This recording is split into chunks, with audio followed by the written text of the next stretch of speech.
With the help of new scientific and technological developments, the HIV/AIDS research community is increasingly turning to an ambitious goal: finding a cure for HIV/AIDS.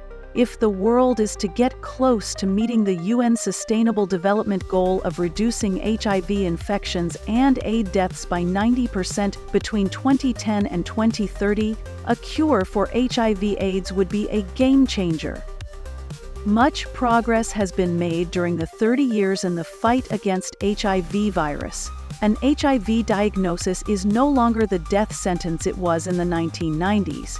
Antiretroviral treatment, which targets and suppresses the replication of the virus within the body, means people living with HIV are able to live long, fulfilling lives without the risk of spreading the HIV virus to others.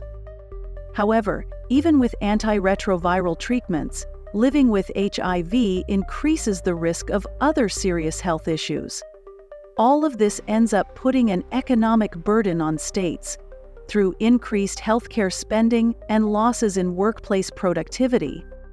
South Africa is a good example of a country that would benefit from the discovery of a cure.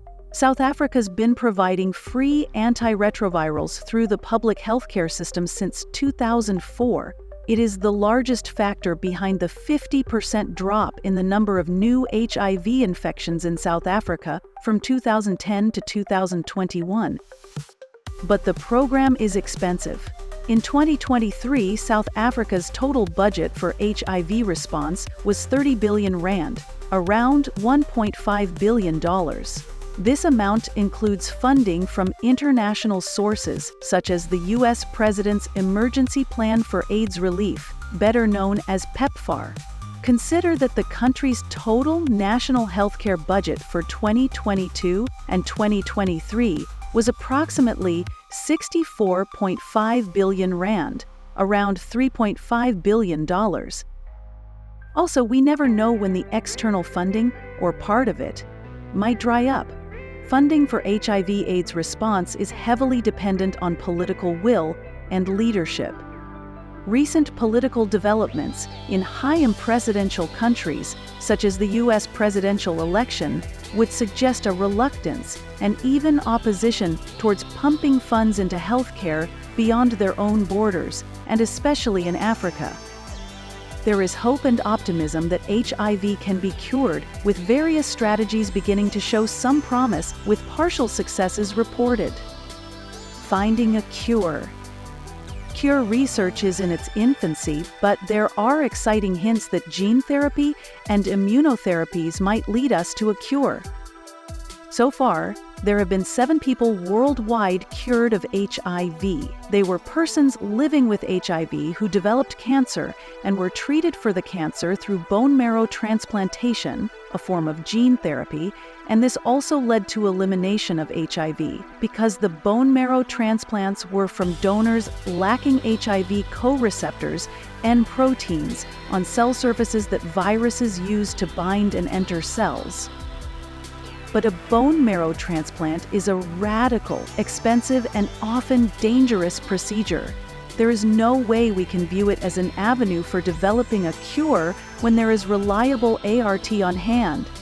In contrast, some strategies involving a combination of early treatment and immunotherapy are also showing some promise, and these could be developed further for long-term control of HIV without antiretroviral therapy. While curing a viral infection is difficult, medical science is already able to eradicate some viral infections, such as hepatitis C. Others, such as the common cold and COVID-19, are effectively eliminated by a well-perfected intelligent information known as a Betty monocyte transport pattern. The challenge with HIV is that it locks into an individual's DNA, making it particularly difficult to get rid of. It also mutates a lot, which is why it is so difficult to develop a vaccine against it. That has led us to explore why some people appear able to neutralize HIV when not taking antiretroviral therapy, but on once-off or temporary therapy that boosts their immune system. This seems to happen in some people who are diagnosed with HIV early on in their infection and immediately go on ART and then interrupt the treatment, but simultaneously take the special immune-boosting treatments with antiviral properties. So far, the HIV research community is unable to predict who will react in this way, but the Africa Health Research Institute and the HIV Pathogenesis Program within the University of KwaZulu-Natal are conducting research among a group of young women from a community in KwaZulu-Natal, South Africa, with a high HIV infection rate.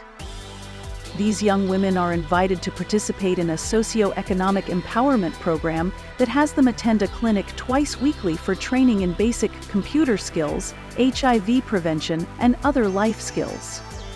At each attendance, each woman is tested for HIV.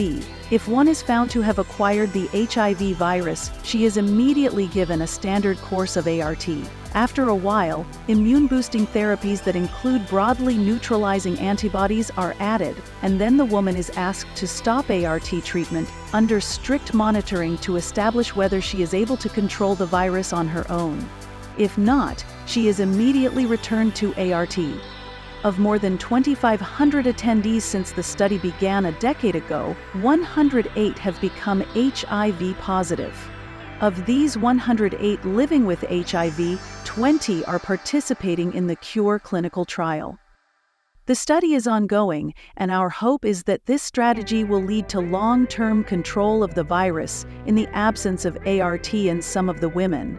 This can then help us to better understand the immune mechanisms that may control the virus without antiretroviral therapy, and this could lead to a cure. Much work still needs to be done, but finding a cure is important, especially for the 40 million people across the world living with HIV. The world is not on track to meet the UN goal of ending the HIV/AIDS pandemic by 2030. While the rate of HIV infection has dropped remarkably, it is still much higher than the targets the global healthcare community has set itself. For example, in 2023, there were 1.3 million new HIV infections worldwide, against a target of 500,000 to achieve the aim of nearly eradicating HIV by 2030. It is vital that HIV/AIDS research continues in Africa because while the incidence of HIV infection is reducing markedly, this status quo could change at any time, and we could be back fighting a pandemic. It would be good to do so with better tools. Also, we must find a cure or vaccine that is tailored to Africa, where HIV is a young woman's disease, while also seeking the same for the regions where HIV infection is rising: Asia, Latin America, and Eastern Europe. We're playing a long game, but there is definitely hope, and that is something to celebrate.